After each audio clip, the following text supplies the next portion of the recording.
Hey everybody, welcome, Wealthy Legacy Journeyers. I just got done reading this book right here, Good to Great by Jim Collins, and it was amazing. And wow, I'm really excited to be covering this with you guys. It was funny because just in the last episode that I recorded of the Wealthy Legacy Journey, I said, man, I haven't finished the book. I hadn't finished the book. And so yesterday I actually ended up reading 2 chapters. And then I realized that a whole bunch of his book, because he has so much good detailed notes on his research, but literally like, I don't know, maybe 100 pages in the back of this book, or maybe 50 to 100. There's quite a few. Like this whole section right here nearly is all just the research. And then this part is the book. And so I thought I had so much more to go in the book. And I was really almost done. And so I got to finish it up. Really excited about that. And so today we are going to be talking about what I learned, what I found, how I'm going to apply it to my wealthy legacy journey, maybe some ways that you can apply it to your wealthy legacy journey. And my hope is that actually at the end of all this, you go read Good to Great by Jim Collins, get your own copy. So I'm going to have a link in the description, as always in the videos, to the Wealthy Legacy Journey resources and stuff. And so I will look around on the internet, see if he has any other books Jim Collins does for this book, Good to Great, as well as like links to, maybe like Amazon or anything so people can purchase it. As of right now, they're all like, it's not like commission. I'm not getting anything off of it. I just want people to have awesome content. So this book was great. The biggest thing I want to tell you guys, don't be turned off that it's just research on publicly traded companies in the United States, because really it's all about the core values that can take any sort of venture or even a singular person from mediocre to good to great, which is really exciting because, as we know, it takes discipline to build anything good, but then it takes a couple other special pieces to go from good to great. So even in my journey right now, being, looking at Dave Ramsey's baby steps, $1,000 saved, baby step 1 done. Baby step number 2 of debt being paid off. That's going to be done here in the next couple of days. By the time actually that this episode airs, that baby step will be done, which is very exciting.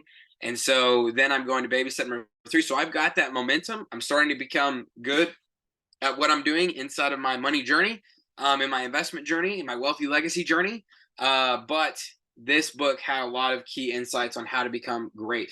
And so I don't want you to think that this is just a book of business for business or just a book of investments for investments. The reason he talked about publicly traded companies, and Jim Collins actually talks about this in the book, is because there's just a plethora of information on publicly traded companies. So it made it a lot easier to do the vast amounts of research that they did. But that there's this in no way is only limited to businesses, companies, publicly traded companies, like it to anything, anyone. Like, and I hope you get that as we break down the book. And so my big takeaway though from this was that, man, there were so many good things. Biggest thing though was that I really feel like it's important to ask yourself, what are you radically passionate about? And I'm going to be looking at my notes here on the screen right above. But what is it that you're radically passionate about?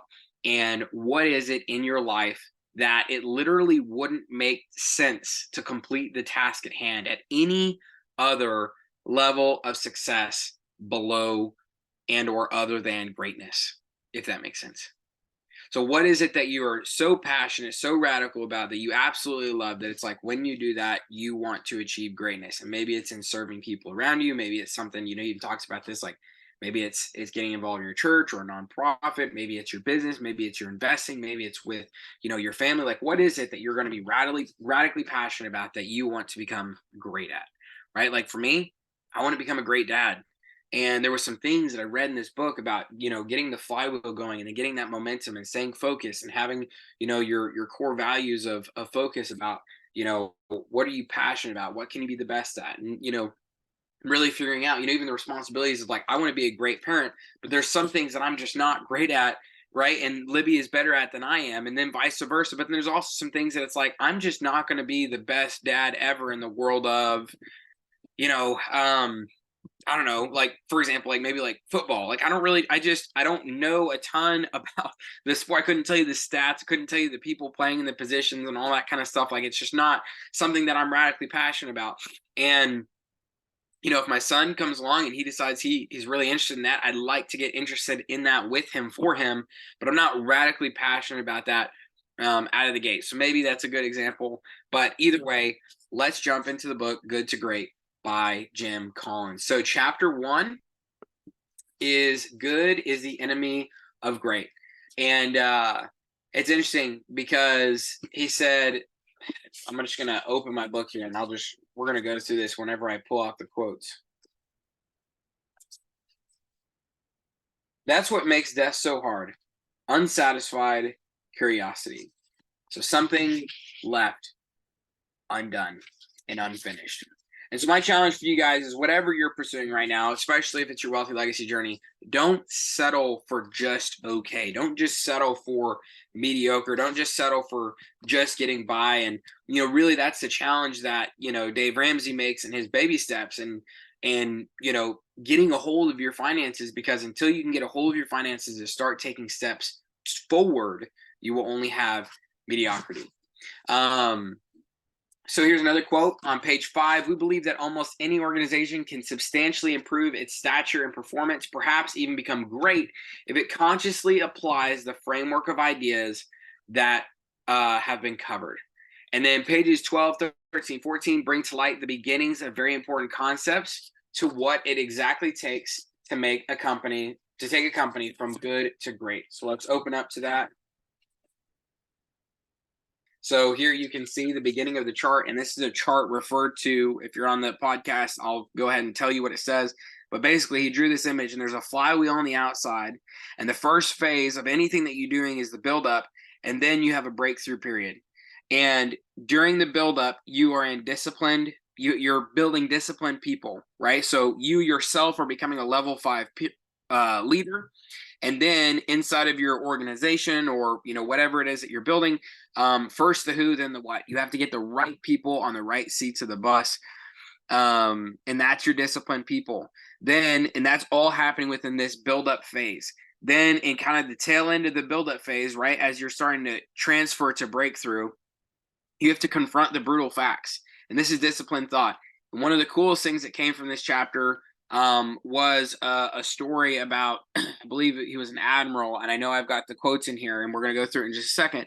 Admiral Stockdale, and he just basically talked about when he was a prisoner of war during Vietnam, and the fact that the guys who didn't make it were the ones who said we'll be out by Christmas, because what would happen is Christmas would come, they wouldn't be out, then they said it'll be Easter, then Easter would come, then they said it'd be by summer, and summer would come, then they'd say it'd be by Christmas, and their hopes kept getting let down. Now, Admiral Stockdale knew that eventually they would get out. He couldn't lose that hope, right? But you had to confront the brutal facts that you don't know how long this is going to take. And that's the same for the journey. Like, I can tell you right now, I did not think when I started out building wealth 5 years ago that it would take me 5 years just to get to the point where I felt like I had clarity to actually be able to start moving forward aggressively. And there's been multiple times where I thought I had it figured out, and then through trial and error, I realized, I really don't have it figured out, and I had to go back to the drawing board. And so that's this build-up phase, right? But then it's exciting because I feel like I'm kind of starting over, and I have some of this stuff right, and I'm on my own personal growth path. I'm excited that you guys are here with me. Then you go to breakthrough, right? And so this disciplined thought is the only phase 2 of 3, that really is on both phases of buildup and breakthrough. And so the second, or the after confronting the brutal facts, then you have your hedgehog concept, and that's really cool. There's 3 circles within the hedgehog concept. I don't want to go into that too deeply now, because in just a minute we'll go into it a little more detail. And then finally, you have disciplined action. So you have disciplined people, you're getting the right who's in the bus. Then you have disciplined thought of figuring out what it is that you're going to be doing. And then you have disciplined action to see out with discipline the goals and the action plan that you've set in place. And that is a culture of discipline. And then technology accelerators. And there's this flywheel momentum that at first, he talks about this like insanely heavy, like 5,000 pound metal flywheel. And that, he's like, imagine that in the story, it was something like, the first rotation took you like 3 hours of just really pushing hard to get, that flywheel turned around. But Then the next rotation's faster and faster and faster and faster. And all of a sudden you get it going so fast that you're just barely tapping it to keep it moving because it's pretty much moving on its own momentum. And then you can stand back and let it run. Right. But that's something I got from that was at the same time, if at any point you just stop touching the flywheel, it'll run for a long while on its own and seem like it can do its own thing. But eventually that flywheel will begin to slow down, slow down, slow down until it comes to a stop. You always have to have a team that's continuing to push the flywheel forward. So that's really awesome. He kind of breaks down in this first chapter, a paragraph level of each of these important topics, which I think is awesome for you to be able to go through. And on page 15, I wrote a quote here. While the practices of engineering continually evolved and changed, the laws of physics remained relatively fixed. I like to think of our work as a search for timeless principles, so powerful, the enduring physics of great organizations that will remain true and relevant no matter how the world changes around us. So this isn't a book of like, here's what you need to do in the year of 2023 to be successful, but you know what, by 2024, 2025, they might be outdated. These are core principles that when applied, it doesn't matter if the technology is brand new radios, back whenever those first came out, or airplanes when those came out, or AI technology that's coming out right now. And, they're having groundbreaking, huge breakthroughs, or, cryptocurrencies that came out and they were the big fad just a couple years ago, right?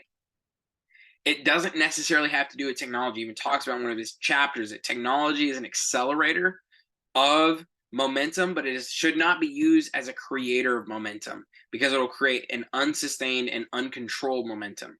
And so anyways, so chapter 1 really opened it up. This chapter really defined what the book would communicate going forward. One of the words that I noted being written down multiple times was the word discipline. Discipline, discipline, discipline. Being consistent, being disciplined. I see it as being very important. Another thing that stuck out to me was the fact that finding the right people to get on the bus and then making sure that each person is in the right seat of the bus was one of the first steps to creating a strong business. Just today, this is what I actually wrote it, as I was reflecting on different people's businesses that I have seen firsthand that I'm involved with, I asked myself, why did theirs succeed when mine did not? And the one common denominator is that they built a team while I chose to stand alone. And my Pastor Gary, says this quote. I'm not sure where the quote comes from, but it's some proverb or something, not from the Bible. It was like I want to say it's like some African tribal proverb that he heard before, but I couldn't tell you for certain. Gary Hutchinson is quoting it from somewhere. But he says, if you want to go fast, go alone. If you want to go far, go together. And be honest with you, it's not that I don't like people. In fact, I love people. I love serving people. I love working with people. I've just always been scared of the responsibility that comes from bringing people on the team. Reading this book has really made me realize that the only way that I'm going to be able to get to the next level is bringing people on the team. I remember actually when I was getting married, it's funny, this just came back to me. My father-in-law said, how do you know that you're ready to be a husband and a dad? And I just told him, I was like, I know that I want to marry your daughter. I know that I want to marry Libby, but I have no idea if I'm ready to be a husband or a father yet, right? And at that point, I was just thinking about becoming a husband. And I remember so distinctly, and it was just so clear to me that it was like I couldn't even begin to know if I'm ready to be a husband because I don't even know what's entailed in being a husband. But what I do know is that I love Libby passionately, and I want to be the greatest husband and support partner for her that I can be. And I am going to move mountains to figure out how to do that day in and day out as life ebbs and flows. Being a husband's different now than it was a long time ago. But there's core principles that I can apply to be a great husband for my wife. There's core principles I can apply to be a great businessman. There's core principles that I can apply to be a great father. There's core principles that I can apply to be a great investor. Principles that stand the test of time. But finding the right who's to do this journey with you is going to be incredibly important. Jim Collins also mentions that the principles from this book are not solely for a certain time in business or a certain business in particular, but they are for any person. and or any type of organization to take and apply to go from good to great at any point within human history. And that is chapter 1. Chapter 2, level 5 leadership. Let me open to that. Page 20. This is the first quote that I have. It's probably right about where this chapter starts. I'm just going to keep bookmarking it here going forward. So there's actually this really cool pyramid right here in the book on page 20. And so he talks about levels of leadership, and I'm just going to go ahead and read through these right quick. Level 1 is a highly capable individual. They make productive contributions through talent, knowledge, skills, and good work habits. Level 2 is a contributing team member. Contributes individual capabilities to the achievement or group objectives and works effectively with others in a group setting. Level 3 is a competent manager. Organizes people and resources to the effective and efficient pursuit of predetermined objectives. So for me personally, I feel like I've gotten to the point where I have talents, knowledge, and skills and good work habits that I know, and I also have some bad work habits, and I have lots of things that I need to learn, but I know that I've built those things. So I feel confident that I've reached level 1. Level 2, contributing team member. I do try to contribute when I can. That's why I love putting these episodes together, and I help my team, be able to go ahead when I can in the real estate with what I know. As far as like a competent manager, I've had some opportunities to work with people, but I don't think that I have had enough opportunities to say that I'm competent, but I know that I've had some experience in it. And I'm excited to continue gaining experience in that as I move forward. Number 4, effective leader catalyzes commitment to and vigorous pursuit of a clear and compelling vision, stimulating higher performance standards. I like to think of myself as potentially being a solid communicator, a good communicator, but I just haven't had enough opportunities to really push people forward. I can get people to usually believe in a dream and an idea, but I think I still have a lot of work to do in the effective leadership category. And then level 5 executive builds, and this is the highest level, builds enduring greatness through a paradoxical blend of personal humility and professional will. I'm excited to, be able to continue working my way up this ladder. Obviously, I definitely don't feel like I'm even close to a level 5 executive yet because I haven't have a team and I've got a lot of things to build towards them. But now I have a direction that I can go, and I have kind of a roadmap of how do I go from where I'm at to the steps that it's going to take to get there. Wrote down a quote from page 21. Level 5 leaders channels their ego needs away from themselves and into the larger goal of building a great company. It's not that level 5 leaders have no ego or self-interest. Indeed, they're incredibly ambitious, but their ambitions is first and foremost for the institution and not themselves. And that's been something that I've had to really work on. And in some facets, it seems simple, right? To think about the institution first. Like, for example, within recording these videos, I feel like it's kind of like, to me, there's no gain necessarily for me teaching this outside of, I know that whenever I teach and I speak, I'm going to learn better than whenever I'm absorbing, because you always learn more whenever you're teaching. So that's exciting for me to be able to teach and be able to, continue to absorb that information better and better. But outside of that, like, I just am using this as a platform to be able to give. And so I understand it from that perspective. Inside of the companies, it's sometimes I struggle to figure out that priority balance, and that's just me being honest, of figuring out how do I put the company overall, ambitions first, and how doing that is going to get me to my higher goal. But I've seen it work on a couple of occasions, and I think it's one of those things that, maybe for some people just takes that repetition. I used to be a lot more of like everybody else first, and then I just noticed that I kind of just got mowed over, and so I got a little bit harder on the outside and started looking for how do I get myself ahead. And I think that there's probably a balance in there, and so I'm really working hard to figure that out right now, actually.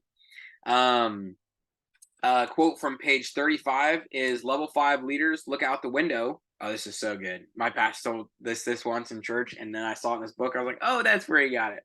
Level 5 leaders look out the window to portion credit to factors outside of themselves when things go well.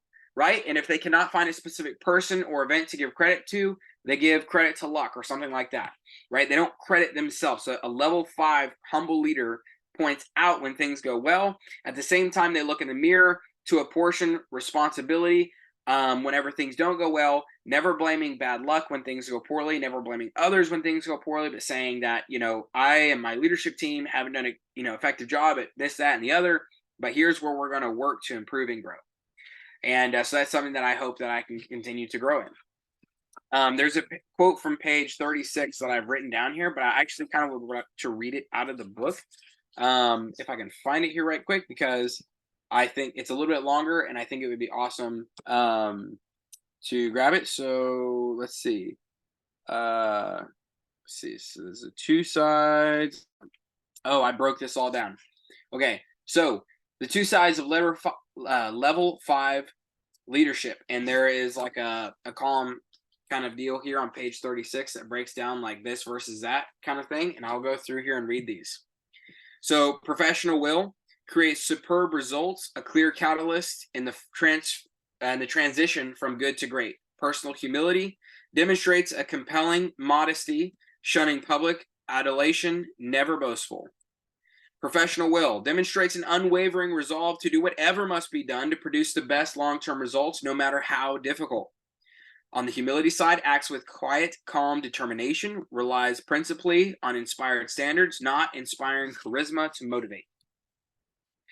Professional will sets the standard of building an enduring great company, will settle for nothing less. Humility channels ambitions into the company, not the self, sets up successors for even greater success in the next generation.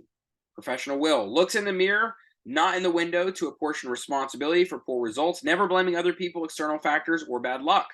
Humility looks out the window, not in the mirror, to apportion credit for the success of the company to other people, external factors, and or good luck. So that's how you can see how there is that strong will and drive, but then there's also humility, and that's that balance. And so, for me, I was kind of way on one side, then I went to the other side, and now I'm trying to figure out how do I, land in the middle. And that chapter on page 38, this chapter is about what level 5s are. The rest of the book describes what they do. And so this is a really great chapter just to figure out, where do you stand as far as your level of leadership and where you personally need to work on in your own life, right? Because you have to become, that's the first step of that flywheel was becoming a level 5 leader. And then once you become a level 5 leader, you're prepared to continue to grow as a level 5 leader. Then it's first the who, then the what, then it's confronting the brutal facts, then it's the hedgehog concept, and then it goes on to the last 2 steps. No, last step was technology accelerators. I can't remember what that step right between hedgehog concept is, but we'll get back to it. This chapter is mainly about defining what a level 5 leader is, and it gave some great examples of who those people might be within CEOs. Again, a word that stuck out to me deeply was dedication. Again, we have discipline, chapter 1 being a strong word. Number 2, dedication in chapter 2. These men were all dedicated, not to themselves, but the success of the venture as a whole. When the venture failed, they took it personally, and when the venture succeeded, they praised the venture and the people within it publicly. One of these CEOs specifically compared himself to a workhorse/plow horse, whereas his direct competitor was more of a show horse. And when I say direct competitor, basically in the book they compared, they have these like really the good to great companies, these great companies, and then the comparison companies are these other companies that were good and they tried to break through to great and they just never could seem to make that happen. And so that was kind of the difference between a great company talking about himself being a workhorse plow horse, whereas the direct competitor, who was a company that was good and just could never seem to get to great, when he finally broke down and said something about him, all he said was, I feel like if I were to compare the two of us, I was a workhorse, I was a plow horse, I was willing to get into the nitty gritty, and my competitor was more of a show horse. Let's see, I've lost my, where's more show horse. Many of the strong and good companies only had a level 4 leader, not a level 5 leader. While these leaders were deeply effective, they were more focused on their own self-gain and self-interest rather than the gain and interest of the company as a whole, and they would therefore not set up future successors for great success. Level 5 leaders are a study in duality. maybe study in duality. I think I might have miswritten that. Colon. Oh, sorry, you don't need to colon. I've been so used to doing these voice texts that I like speaking into my phone. Modest and willful, humble and fearless. These leaders believe in the long haul journey and wanted to build something that would outlive themselves and have a legacy all of its own. Also, these leaders who took these companies from good to great did it in a manner that was not fast, dramatic, or sexy, but instead they did it in a manner that was slow, steady, and strong. They had an unwavering resolve to do what had to be done. Keywords from the chapter being humility, dedication, and steady. And that was so good. And that's honestly one of the things that I've lacked on my home option, and that I've done better on Algorithmos. And if Algorithmos takes off, I'm very excited to have these skills and tools in my tool belt. But either way, in what I'm doing right now, starting over my investment journey, I'm really trying to go, okay, this isn't going to be an overnight success. I'm not going to be a one-hit wonder. You know, you do hear those stories. You do hear those guys who, like, in their early 20s are millionaires and they're just like this huge success. And I really hope that for a long time that would be my story. And obviously, that's just not the story that I'm going to end up with, because I'm already 25 now. So it's not going to be like early 20s. And at this point, I guess I don't really care if it's late 20s. But I do want to build something great. I want to make an impact on the world around me, and that I do know. And so I'm going to continue moving forward, with humility as best as I can. It's a place that I struggle. I think a lot of us probably do. Dedication, another place that I struggle, but I am going to continue working on. I am improving in steadiness. And that is the end of chapter 2. Brings us to chapter 3. First who, then what.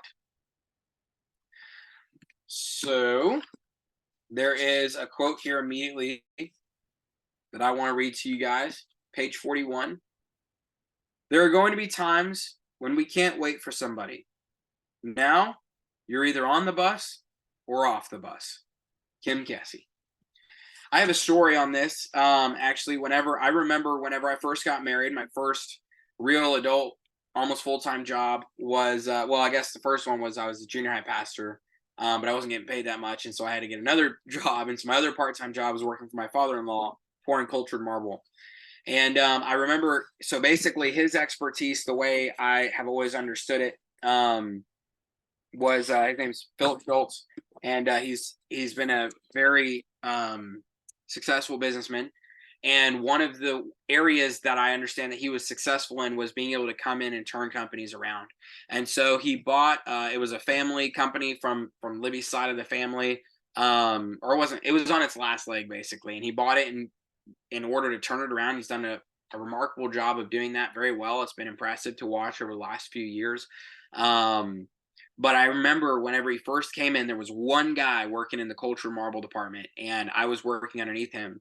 And basically, he only wanted to work, he didn't want to work hard and really try to increase the output that we could do, which it wasn't like, it was kind of like we were moving at a slow pace all day. We could definitely have increased the output. And I remember, basically, Philip, my father-in-law, I can't remember the other guy. But he came in, he said, this is what we're going to do. We're going to reach this level of output. And he knew that it was possible.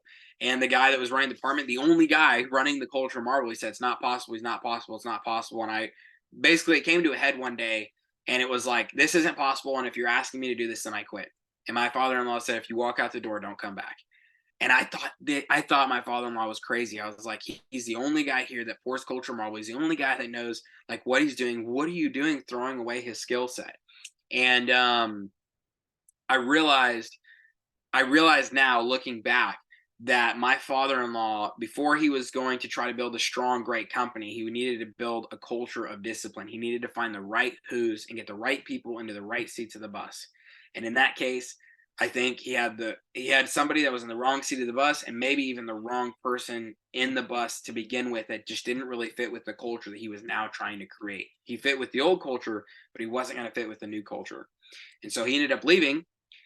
And my father-in-law made it work. And my father-in-law was actually out there. I remember mixing the culture marble for just half a minute. Well, then he transitioned one of the other guys into doing it that had done it a few times. And this guy's name was PJ, and he did an awesome job. And he was a great guy for me to be able to work with and work under. And probably one of the most hardworking manual labor guys that I've ever known.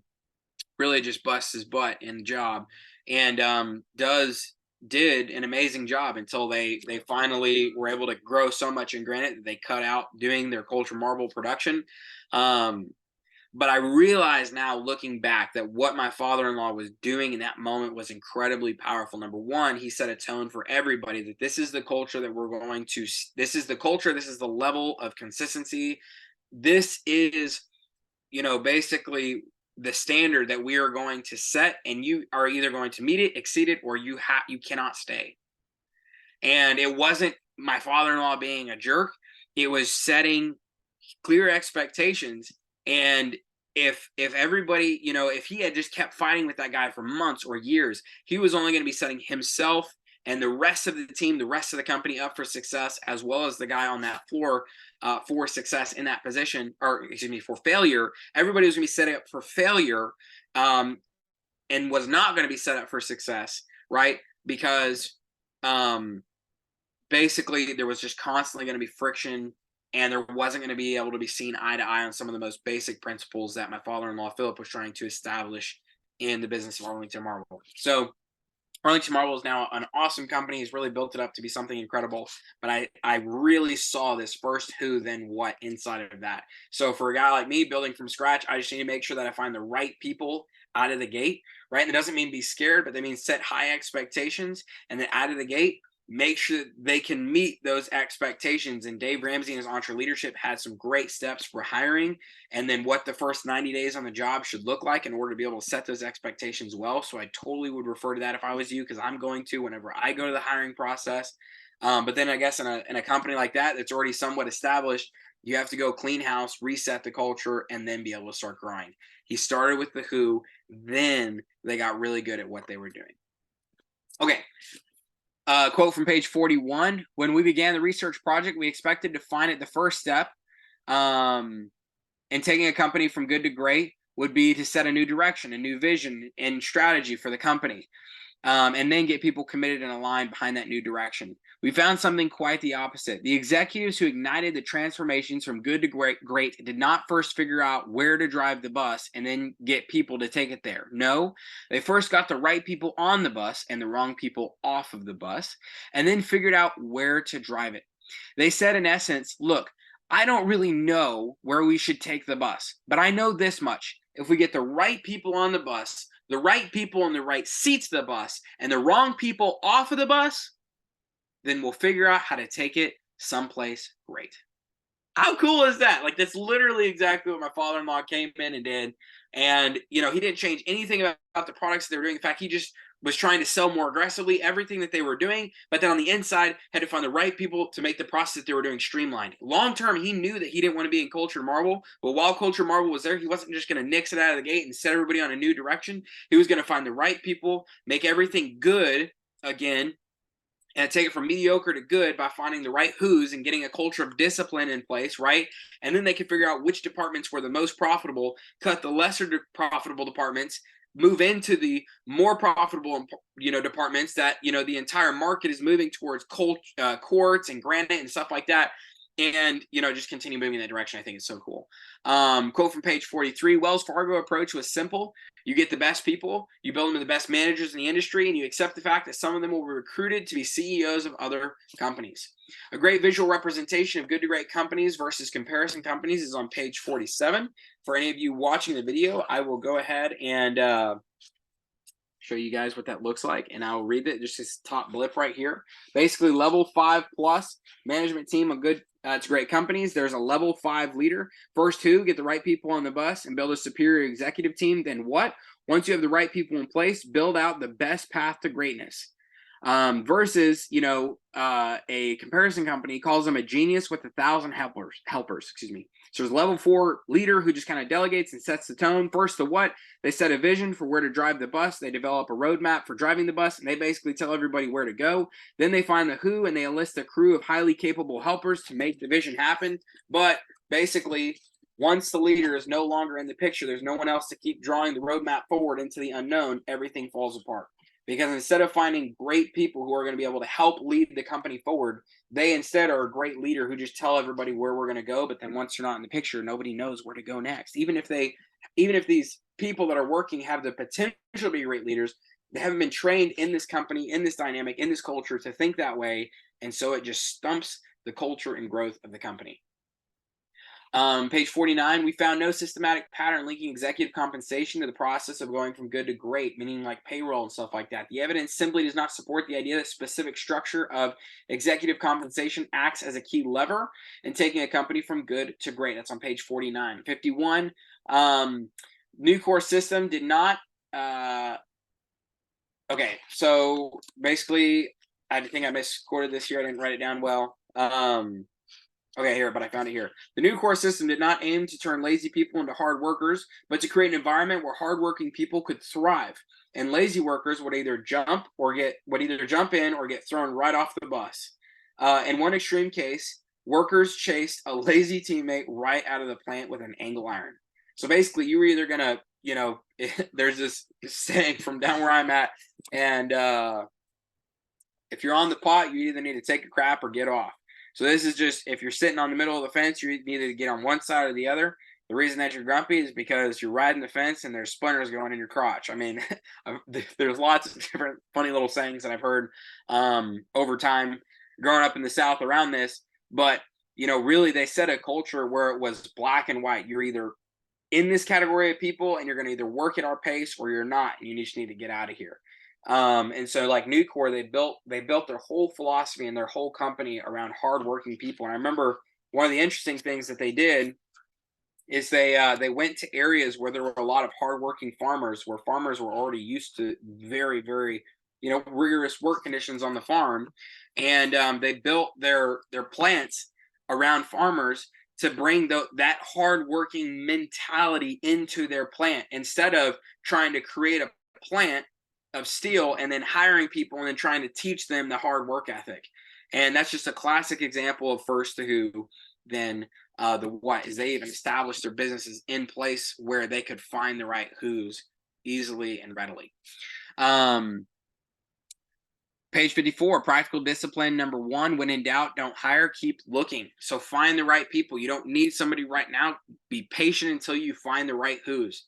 That way you don't settle for mediocrity, right? Because if you settle for mediocre employees, you're going to have a mediocre business. You settle for good employees, you're going to have a good business. But if you can get great employees, you will have a great business. Now, what is a great employee can very much change between businesses, or maybe a great spouse, or great volunteers inside of a ministry. I've seen this. I remember when I was inside of the ministry, there was a time where there was great volunteers and it was a great ministry. And then there was a time where things started to lag and we kind of just settled for some good volunteers, and you could see the ministry start to just kind of become a good ministry. And then it almost slipped into mediocrity. And until a great leader over there, Will Hoffman, stepped in to bring that entire organization back to greatness. He completely, and I remember, frustrated a lot of people, but he trashed a lot of the traditions and a lot of stuff, even some things that I loved.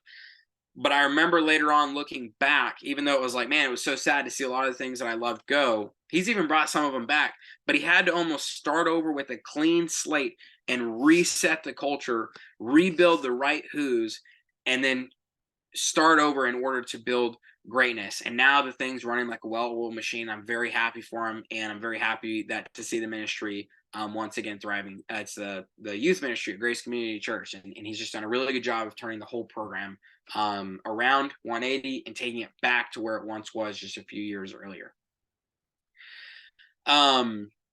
It's funny though, because when I look at that, one thing that he's done, actually, that I'll just say that for me is like a personal note, Will Hoffman, is that first he came in and he basically reorganized everything from when they offboarded from Adventureland and like junior high. And basically he took underneath his reign, instead of it just being like, okay, basically before it was one guy ran high school, junior high was just kind of like, and that's when I stepped in and I ran junior high. And so basically there was kind of like a model for Adventureland, which is everything up to 5th grade. And then you had junior high, and then you had high school, and then you had college, and then you had young adults. And they were each their own silo. And they tried to connect them, but it just wasn't working. Will Hoffman came in, he started with high school, then he took over junior high, then he took over the young adults and the college ministry, and he brought them all under, and he basically wiped the whole slate clean and gave them the same direction forward in order to create unity. And then he set a strong leader over each of the 4 ministries that came up to him. And so you can see how him as a level, there was probably like a level, almost like a level 4 moment whenever he reset everything and he told everybody, like, here's what we're, and it's not a bad level 4 moment. I think you have to stair step sometimes. So he came in as a level 4 leader, having to get things done just to set the tone in order to be able to step up to a level 5 leader. So he came in, he wiped the slate, he says, this is the direction that we're going to go. Once everything got moving that direction, he then said, I don't need to be in the limelight. I'm going to step up to be a level 5 leader. I need to find other level 4 leaders who can work here. And, they can basically set the tone underneath what I'm saying. They can listen to the feedback and the criticism and the direction that I want this, silo to go, and keep everything in line. But, you're going to run junior high, you're going to run high school, you're going to run college, and you're going to run young adults. But you're going to run it in the way that I am asking you to run it. So you're going to be a humble leader. But then those people also have to step up to becoming level 5 leaders, as they have volunteers working under them, and they have to let go of the reins to do that. And so the previous guy that ran the youth ministry, he did an amazing job. So many people loved the youth ministry. But when he left, the whole thing fell apart because there wasn't a solid structure of leadership. Whereas now you have Will Hoffman, and then you have other level 5 leaders that if something were to happen to Will, any of these level 5 leaders, I believe, could step into Will's role and train up somebody else to go into their role, and nothing would break in the system. If something happened to one of these leaders, I believe that Will could step down into their role to help maintain and bring somebody else up into that role until Will could then step back up to a level 5 leader and help take care of everything. And he just has a great team of people. And so that's just a wonderful example of the importance of finding the right people to put in the right seats of the bus. Let's see. Page number 56, there's a quote: practical discipline number 2. When you know you need to make a change, when you know you need to make a people change, act immediately. It just ends on act. But what I got, that was act immediately. Don't hesitate. Don't wait. When there's a cultural change that needs to be made, you need to act abruptly, swiftly. Nobody's going to like it. It's like pulling off that Band-Aid. So if you're going to take the Band-Aid off, you just need to rip it off, right? Make the change and move forward into greatness with the direction that you can really be the best at. That's part of the hedgehog concept. So we'll get there in just a second. Practical discipline let's go back to this one. There's a quote here on page 58. Practical discipline, but how do you know when you know? 2 key questions can help. First, if it were a hiring decision rather than should this person get off the bus decision, would you hire this person again? Ask yourself that question. If I had the opportunity, knowing what I know now about this person, would I hire them again? Yes or no? Second, if the person came to tell you that he or she is leaving to pursue an exciting new opportunity, would you feel terribly disappointed, or would you feel secretly relieved? Page 58. So those were 2 wonderful questions. Practical discipline number 3, put your best people on your biggest opportunities, not your biggest problems. Oh, this was so good when he talked about this. This kind of jogs my memory here. He was talking about how so often we want to take our best leaders and we want to put them on the fires, to be putting out fires. But eventually people get tired of putting out fires, and they don't want to have their whole life be surrounded by putting out fires. So they're going to move on to a better opportunity. But if you take your best people and you put them on the biggest opportunities, they can take that opportunity into the stratosphere, leading the entire group, the entire organization, the entire nonprofit, whatever it is, into the stratosphere with them, as you get to ride on, the jet trail, the whatever, like I think of it like birds. When you see birds migrating, they'll fly in this like V pattern. Well, the bird in the front has the most work to do, but then there's this jet trail, and I guess there's kind of like this wind tunnel that's created, and so the birds that are further to the back on that V have to do less and less and less and less work, and the birds rotate as they fly. Right. And then they move up and up. And the closer you get to the front, the more work that you have to do inside of leading the pack. And so if you think about that, when the birds set off on a new opportunity heading, they put the strong bird in front and let him lead them on. And it just creates this momentum for the rest of the flock to just continue following in that sustained direction. So this chapter was largely about finding the right people. Over and over, the term putting the right people on the right seat of the bus was used. It was a little bit difficult because this chapter really talked about finding who to put on the bus before finding a solid direction. But for me as a young entrepreneur, I struggle to understand how I can afford the right people without first being successful at a what. For me, I feel that it would be important to build a small yet steady base, then hire 1 to 2 all-star players, and then from there we can experience explosive growth. But it was interesting because at the end of the book, in the last chapter, like Built to Last, he talks about HP. There's a really cool example of like their who, first who, then what, was 2 guys came together as business partners, and that was the 2 who's that they needed. And then they just started building all sorts of technology. They didn't even know exactly what space they were going to be in, but they wanted to be in some sort of like electrical technologies. And so they were building things. And anytime they could hire great minds, they would bring them in, right? Anytime they could afford them, anytime they were there, they'd bring them in, they'd go on a shoestring budget, and then those new minds would help take off on new directions and build up new things until they eventually had so many amazing people on the team that they were able to go, let's now streamline in, refocus, find the thing that we can be the absolute best in the world at, and we're going to take off in that direction. So that was really cool. That leads me to chapter number 4, confront the brutal facts, yet never lose faith. Quote from page 69 to 70, the good to great companies display 2 distinctive forms of disciplined thought. The first, and the topic of this chapter, is that they infuse the entire process with the brutal facts of reality. The second, which we'll discuss in the next chapter, is they develop a simple, yet deeply insightful frame of reference for all decisions. That's on page 69 to 70.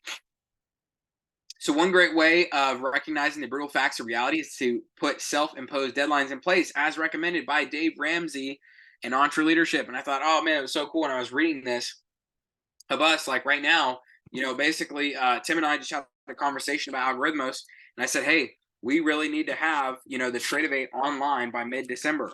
And we need to be able to be paper trading again and making sure that we're profitable by January. And we need to make sure that, and basically we need to be able to turn this thing on by March. And as you guys know, if we're not on by March, but we need a little bit more runway, that's okay. But if we're not online and running and profitable by June, we're going to have to take a serious step back. And I would say most likely we're going to turn the bot off for a while because it's taking up time and attention that shouldn't be dedicated and focused there, because obviously it's not working. And at some point you have to cut it off, realize that that's not the direction you're supposed to be going at this moment, and move another direction. Doesn't mean we haven't given it a fair shot. No, because in June, it'll be 2.5 years in. Very hard discipline work. I gave a whole year of my life to it. My dad gave it a whole year of his life to it. But at some point, you have to just cut it off and keep moving forward. You have to move forward in order to find greatness. How do you create a climate where truth is heard? One, there's kind of 4 steps. So let's see, this is like on page 75-ish. I actually want to open this up because there might be like a chart here or something like that that'd be really helpful to show. We're kind of zooming through. Okay. How do you create a climate where the truth is heard? 1, lead with questions, not answers. Leading from good to great does not mean coming up with the answers and then motivating everyone to follow your messianic vision. Oh, messianic vision. I see. I just kind of typoed weird. It means having the humility to grasp the fact that you do not yet understand enough to have the answers, and then to ask the questions that will lead to the best possible insights. So not leading with answers, but instead leading with questions. That's powerful and not easy to do. 2, engage in dialogue and debate, not coercion. Like Nucor, all the good to great companies had a penchant for intense dialogue. Phrases like loud debate and heated discussions and healthy conflict peppered the articles and interview transcripts from all the companies that didn't use discussion as a sham process to let people have their say so they could buy in to a predetermined decision. The process was more like a heated scientific debate, weighing out pros and cons with people engaging in a search for the absolute best answers. That's on page 77. Step number 3, conduct autopsies without blame. When you conduct autopsies without blame, you go a long way toward creating a climate where the truth is heard. If you have the right people on the bus, you should almost never need to assign blame, but need only to search for understanding and learning of how can we do better next time. I'm not blaming anybody, but how do we do better next time? Page 78. Now, lastly, how do you create a climate where the truth is heard? Number 4, build red flag mechanisms. Quote, indeed, we found no evidence that a good to great company had more or better information than the comparison companies. None. Both sets of companies have virtually identical access to good information. The key then lies not in better information, but internalizing information. But in turning information into information that cannot be ignored. Page 79. This is a very important lesson. You must never confuse faith that you will prevail in the end, which you can never afford to lose. This is a quote. With the discipline to confront the most brutal facts of your current reality, whatever they might be. I'm going to say that again. It's a quote by Admiral Jim Stockdale on page 85. This is a very important lesson. You must never confuse faith that you will prevail in the end, which you can never afford to lose, with the discipline to confront the most brutal facts of your current reality, whatever they might be. So for me, I personally need to stop confusing optimism with faith. Optimism says I'll reach such and such place by a certain date, but not reaching those goals will crush me long term. I've really had to work on that with algorithms. I've really had to work on that with my wealth, because I always thought like, oh, 24 is going to be the year, 2025 is going to be, a long time ago I thought, by now I'd be well beyond, just a single million. And here I am still struggling to get off the ground. That's okay, because I'm learning, right? It's a part of the process, but I have to just say, I'm going to keep going. I'm going to keep going. I'm going to keep doing the right things. And I know that with enough persistence and consistency, I will get to where I want to go. And the reason I want to build wealth is not because I want to be rich. I want to be able to make impact. I want to be able to make a massive difference. I want to be able to freedom to do what I need to do. I just really want to clarify that. Whereas on the other hand, faith says, I will make it to this place of wealth. One day, but I don't know when one day will come. If I operate from underlying faith, I will make it. But if I continue to operate from continued delayed optimism, I will be crushed. And I can admit to you guys right now that delayed optimism is absolutely brutal and crushing. Don't do it to yourselves, because I've done it to myself for a long time. Just, it'll crush you. Don't do that. And then there's this, he calls it the Stockdale paradox. Jim Collins coined the term Stockdale paradox in honor of Jim Stockdale. And he was the admiral that was in the Vietnam War camp for many years. I didn't write down all the facts about it in here. I thought I did, but I guess I didn't.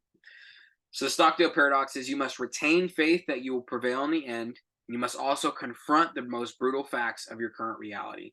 That can be found on page 86. And so that is confronting the brutal facts, yet never lose faith. That was chapter 4. Now we move to chapter 5. We're over halfway through the book now. There's 9 chapters. This is the hedgehog concept. The first thing is, there's a story that talks about hedgehog versus foxes, which was so cool. I read it and I reread it to my wife because I thought it was really neat. Did I not? I didn't write that story down. Let me go grab this story right quick. I thought I had written this down. So let me go find this. Chapter 5, hedgehog concept. Okay, listen to this. Are you a hedgehog or a fox? In his famous essay, The Hedgehog and the Fox, Isaiah Berlin divided the world into hedgehogs and foxes, based upon an ancient Greek parable. The fox knows many things, but the hedgehog knows one big thing. The fox is a cunning creature, able to devise a myriad of complex strategies for sneak attacks upon the hedgehog. Day in and day out, the fox circles around the hedgehog's den, waiting for the perfect moment to pounce. Fast, sleek, beautiful, fleet of foot, and crafty, the fox looks like the sure winner. The hedgehog, on the other hand, is a dowdier creature, looking like a genetic mix-up between a porcupine and a small armadillo.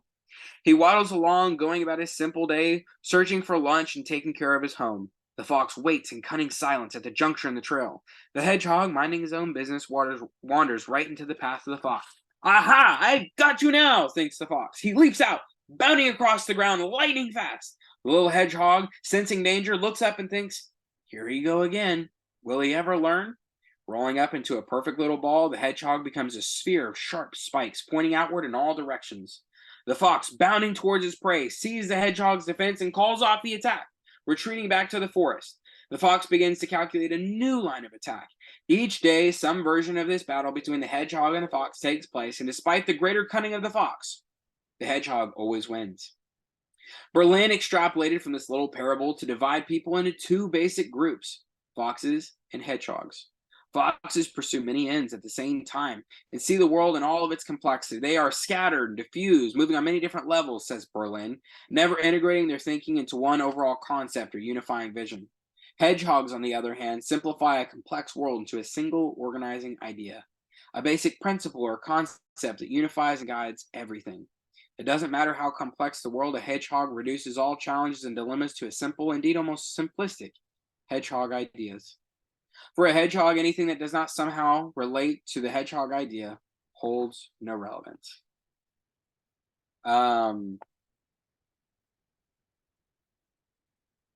To be clear, hedgehogs are not stupid, quite the contrary. They understand that the essence of profound insight is simplicity. That was good. That was so good. So, where in your life, and I've had to ask myself this, where in my life am I or you overcomplicating something that should be simple? Where are we trying to do way too many things and instead just need to focus on one clear outcome? And I'm not gonna lie, I'm probably I'm probably one of the worst at that. Okay, so I'm not saying that I'm not. Right now, in fact, I am recording this, and I've also got I got my wife, I got three little babies because I got 4-year old, 2.5-year old, 6 months old, and I'm trying to do acquisitions for NTX, and I'm wanting to learn tax sales, and I'm looking at algorithmos, and I'm recording episodes for the Wealthy Legacy Journey, and doing the book and the book reports, and man, trying to take care of my health journey, and multiple other things that I could think of, kind of that I do in a single day, and sometimes it feels like my head is spinning, and so I'm probably not the best person to look at as far as what to do. Read Jim Collins' book, but I am working to get better. I'm working to get everything more and more in line. And that's really the reason where it's like algorithms either has to work or it's going to have to go, because I'm trying to clear out things and really get a focused direction for how can I put one foot in front of the other. The only reason that I keep algorithms is because we put so much work into it, but I'm not going to continue immediately in stock investing. Right? I'm going to go from what I know in real estate to tax sales, because tax sale is real estate. It's valuing land. It's all things that I understand. It's not a very big transition for me to go from where I'm at to start investing my money in that. It's a very small step forward. One day, will I invest in the stock market? Absolutely, because it fascinates me. But I'm going to get really, really, really good at this. I'm going to build something around this, maybe build a company, maybe build a team. I don't know what that looks like. But then whenever that's solid and built, and I have then again free time, then I might dabble in something else, because I love to learn and grow. So focus, consistency to the point of making complex seem simple, versus disorganized inconsistency to the point of making simple seem complex. And that really is kind of the breakdown. The fox makes something that should be simple seem so complex, and the hedgehog makes something that should be complex seem so ridiculously simple. An example that Mr. Jim Collins gave was that Walgreens got rid of everything but their drugstores whenever they were going from good to great. Then they did everything to make those drugstores convenient, i.e. the corner lots. Even if that meant losing money on a lease for a good store to get a great location just a couple doors down. They went from a good location to a great location that was in line with what they were doing, right? They worked to make the convenience stores as profitable as possible. They had continuous step. Here's what we're going to do, step by step by step by step on their path to greatness. So you can see again, what's cool is at the beginning of the chapter, he has this flywheel and he shows the steps of this image. And this is a really awesome reminder. And, but I want to show you the hedgehog concept wheel. Here we go. Boom. Check that out. For anybody who can see it, because you're on YouTube, like get the book, take a picture of that. If you have to screenshot, I suppose you can, but buy the book, read the book, because this picture right here isn't going to get you everything that you need. But there's 3 circles. What are you passionate about? What can you be the best in the world at? And what drives your economic engine? And that is how you create a profitable business, right? Because if you have what are you deeply passionate about and what can you be the best in the world at, but you're not making any money, you have a nonprofit, which still you might be able to get people to fund, but you're not going to be able to have a thriving business. But you still have an economic engine, right? You have to, it may not be like in terms of dollars, but instead of like profit per person, you could have like impact per person, or something like that. For example, one of Libby's uncles runs a nonprofit ministry in Dallas, Texas called Our Calling. And I haven't actually gotten to talk to him, but they're a nonprofit. I haven't gotten to talk to him specifically about this book, but I'd be curious to ask him what drives their economic engine. But I would imagine it'd be something along the lines of impact per person, because it's a homeless ministry.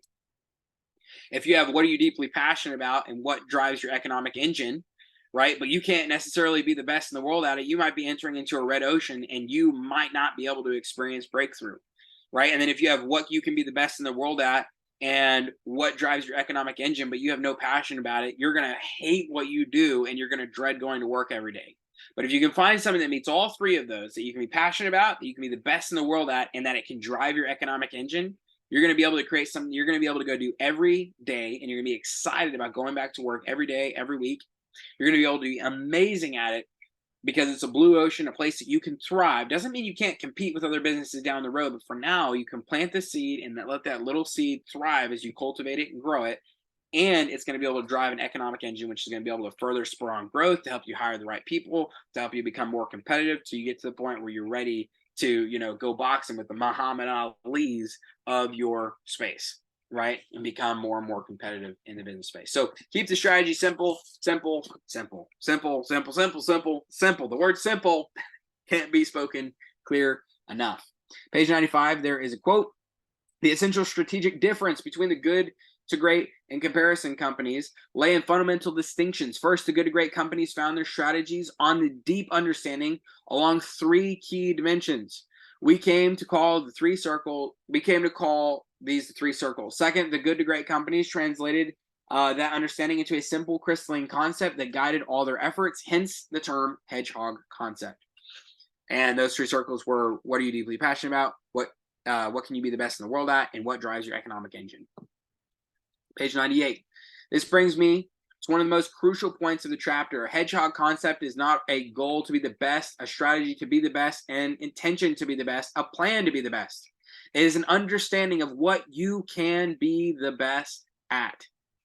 The distinction is absolutely critical. So let me ask this question right now as I'm recording the Wealthy Legacy Journey. What do I feel like in what I'm doing right now can I be the best in the world at? Can I be the best in the world at teaching you how to be a wildly profitable investor at this moment in my life? No. You're going to be better off talking to a guy like maybe Robert Kiyosaki, talking to a guy like Mike Maloney with gold, talking to, go and listen to Ray Dalio, going to talk even to, Warren Buffett, probably even Dave Ramsey. Now what about, could I be the best in the world at teaching you how to handle your money? No, I would say go talk to Dave Ramsey. Like, this dude is the dude, right? But here's what I can be the best in the world at. I can be the best in the world at saying, hey, if you're at the beginning-ish of this journey and you're trying to figure out what to go do, what to do, and you're at the beginning of this journey and you're just trying to figure out who can I go learn from. Well, I think something that I might be able to be the best in the world at this exact moment in my life is saying, hey, look, if you want to know more about getting out of debt and getting things straightened out, like, do what I did. Go talk to Dave Ramsey, and I'm going to be able to show you real time, because there's not a lot of people out there who can show you real time. They can tell stories of what this process looked like. Like, I'm here walking this painful road week in and week out, and then recording these videos so you know exactly what's going on week in, week out in my brain, in my business, like all sorts of stuff. And I'm really excited for the day where people are asking me questions, because then I'm going to be able to know specifically what do people want to know about that I'm going through right now. Here's what I can be the best in the world at. I can be the best in the world at telling my story of building a wealthy legacy journey, from coming from, a family that we were middle class, right? I had a bunch of like middle class, lower class friends. That was kind of the area that we grew up in. And my family background is blue collar. My parents were the first to have white collar job, but everybody else came from blue collar. My first jobs were blue collar. I don't have a college education.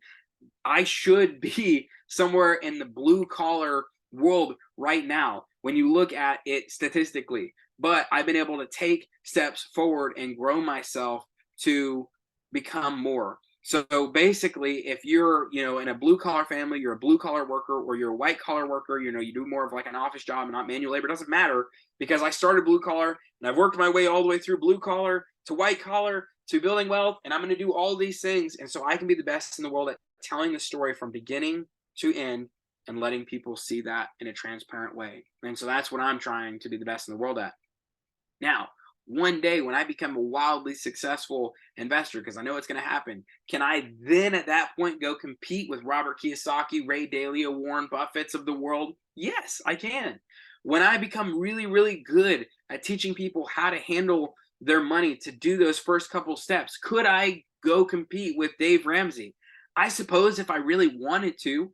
It's not really something that I'm deeply passionate about. I'm more passionate about the investing. I'd more rather JV with Dave Ramsey and say, hey, look, like, let's partner up on this stuff. I'll send people to you, you send people to me for the back half, like, because this is what I want to be good at. But I would have the ability. I'm not going to go try to be head to head with Dave Ramsey at the very beginning of what I'm doing. I'm not going to try to go head to head with Robert Kiyosaki or, Ray Dalio or Warren Buffett's or any of those other type of guys. Like in any of these other spaces, I'm just going to try to be me, tell my story, and do my thing. And my thing right now is building up, finishing paying off debt in a couple days, and then building up my 3 months of emergency fund, and then investing small and growing to bigger.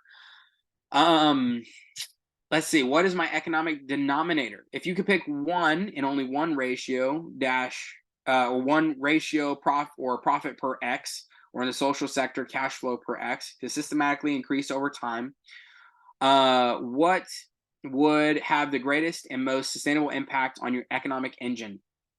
Recall how Walgreens shifted its focus from profit per store to profit per customer visit. That's on page 104. And so that's something I really got to think about. But I think for me, it would probably be profit per deal.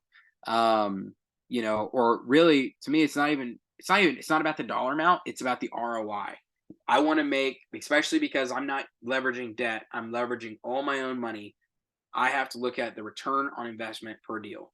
And so it's not going to be necessarily a dollar figure, but it's like, hey, if I invest $1, I'll be very excited if I can hit 3. I would be super excited if I could hit $5 in that investment. And if I could, basically in my mind, I broke it down to, I think I had 3, 4, and 5. So 3X is very good. Double's good. If I can triple my money, it's very good. If I can quadruple my money, I'm doing amazing. And if I can 5X or more, I'm doing absolutely phenomenal. That's what gets me excited. I don't care if it's a penny or $1 or $100 or 1,000 or $1 million. Where can I end up in that ROI? That's what excites me is, how can I think?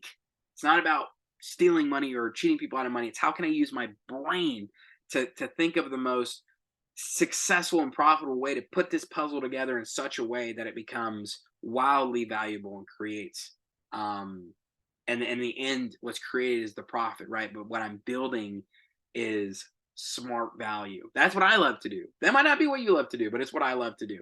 And so that's what I'm building as far as in my investments inside of the wealthy legacy journey. It would probably be, right now it's impact per person. How much impact can I make per person that I touch?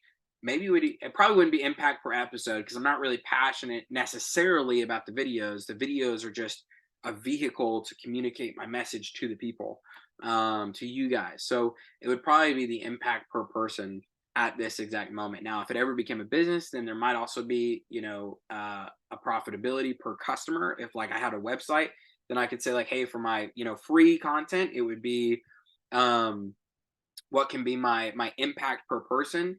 But then if we had like a web store, it would probably be like, what's, my dollar per customer that comes through the page.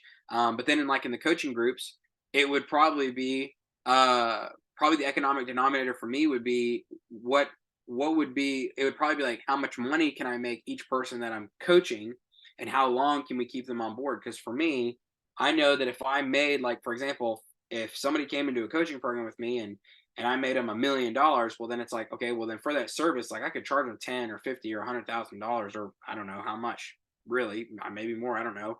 for what I'm teaching them as they're continuing to grow, because they know, okay, well, now I'm going to go from 1,000,000 to 2, or 1,000,000 to 5, 1,000,000 to 10. Maybe I could do something like that. But also, I know that if I keep somebody in my program for 5 years, they're going to grow. And I know that they're seeing success, because if somebody's there for 5 years, they're not going to just keep paying for nothing. Like, that money's going to have to come from somewhere. So it'd probably be something along those lines. But obviously, I'm not there yet. I'm right here. And so my next step forward is just continue to make this free content better and better, get more and more viewers. There's an FPU class that's taught at my church, Grace Community Church. And so I've thought about joining them and being a part of leading those classes, because I love this stuff, especially as we get a little bit more ahead. And then when we talk about start building those wealth pieces, but debt free, right? I think it would be awesome to be able to join. His name is Dave Wheatgrass, which is kind of funny because the guy who runs the whole show is Dave Ramsey. But Dave Wheatgrass teaches it at my church. And I thought, man, it'd be so cool to have a secondary class that was on, okay, now that you're past baby step 3, like, what does investing look like? And but all that stuff will kind of build as time comes. Maybe there'll be an opportunity to give some free service and teaching that class in 2024. Who knows? So what it was, excuse me, this is page 111, and this doesn't make sense, so let me go find the actual quote here, because any quote that I put in here was worth quoting, but if it doesn't make any sense, it's hard to know what exactly I'm trying to communicate. So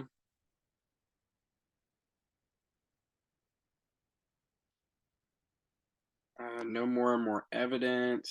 I might not be able. Okay, nowhere is this more evident than in the comparison companies. Mindless pursuit of growth.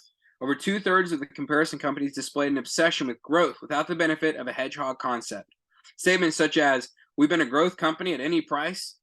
We've been a growth at any price company, and betting that size equals success pepper the materials on the comparison companies. In contrast, not one of the good to great companies focused obsessively on growth, yet they created sustained profitable growth far greater than the comparison companies that made their growth their mantra. So it isn't about growth, right? It isn't about the hedgehog becoming better and better at what he's doing. It's about being consistent with what works. And by being consistent at what works for the hedgehog, he becomes better and better. And now maybe other hedgehogs come to him and say, hey, you've been really, really good at what you're doing. How do you do that? Well, you show me. And next thing you know, now he has an army of hedgehogs around him, because he's just the best in the world at what he does about avoiding foxes. And other hedgehogs want to avoid being eaten by foxes as well. So there's an army of hedgehogs learning from the hedgehog about how to not get eaten by a fox in that case. But growth is not a hedgehog concept. Rather, if you have the right hedgehog concept and make decisions relentlessly consistent with it, you will create such momentum that your main problem will not be how to grow, but how to not grow too fast. That's a quote from page 112. So my hedgehog concept, what am I passionate about? I am passionate about helping people and solving complex situations for maximum profits, also debt-free investing. Though that's what I'm deeply passionate about. Number 2, what drives your economic engine? Profit per deal, ROI, probably really ROI per deal. What can I be the best in the world at? Man, when you say the world, it's tough. But in my local market, I think that I can actually be the best in my local market at some of the land ideas that I've got going through my mind. I don't want to go too deeply into that. But in my very small local market, I think I could be good enough to build a base here. And then if that's good enough, I can find the right who's, and I can continue to grow outwards. But I need to be able to keep it concise and focused. I need to become the best in the world. I need to become the best at what I can be the best at. And I asked her, do I want to be the best at data and comping tax sales and stuff like that? Not necessarily. But do I want to help people and show them how to make the most? While we go through these economic growth pieces, absolutely. Do I think that I could be really good at data? Do I think I could build a team that's really good at data, but to become really, really good at tax sales in order to be able to show people, hey, this really solid next step for when you're building wealth is tax sales, and here's all the ways that you do it? Yes, I think maybe we could. I think there's some other, at the exact time of this recording, there are some other companies and other guys out there who are doing a wonderful job teaching on tax sales. I wouldn't want to go head to head with them right now. But when the time comes that we're really good at tax sales, and I've got a large following of people that want me to teach them how to do tax sales, at that point, I would then have grown to the point where I'm ready to take that next step. Chapter number 6, a culture of discipline. So the main framework for this chapter is on page 124. Step number 1, build a culture around the idea of freedom and responsibility within a framework. Number 2, fill that culture with self-disciplined people who are willing to go to extreme lengths to fulfill their responsibilities. They will rinse their cottage cheese. I didn't understand what that meant for a long time until later in this chapter I finally understood. I'll let you read the chapter to understand what that means, but it's good. 3, don't confuse a culture of discipline with a tyrannical disciplinarian. Excuse my misreading of that word there. And number 4, adhere with great consistency to the hedgehog concept, exercising an almost religious focus on the intersection of the 3 circles. Equally important, create a stop doing list and systematically unplug anything extraneous. It was really good.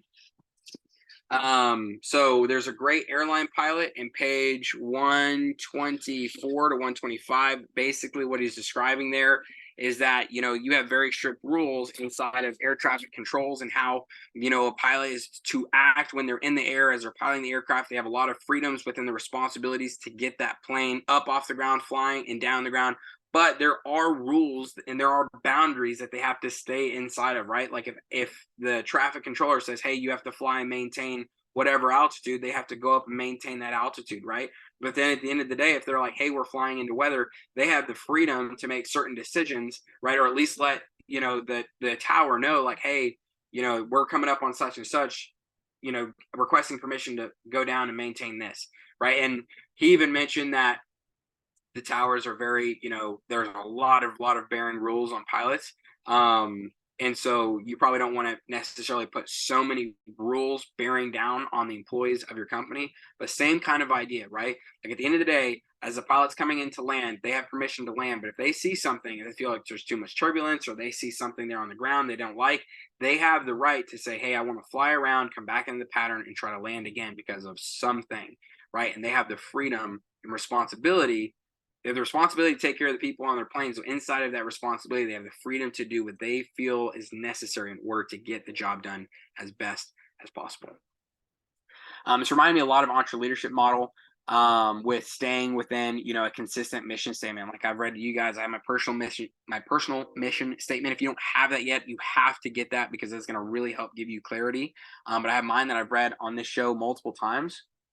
There's a quote from page 128. I realize it's a bizarre analogy, but in a sense, the good to great companies became like Dave Scott.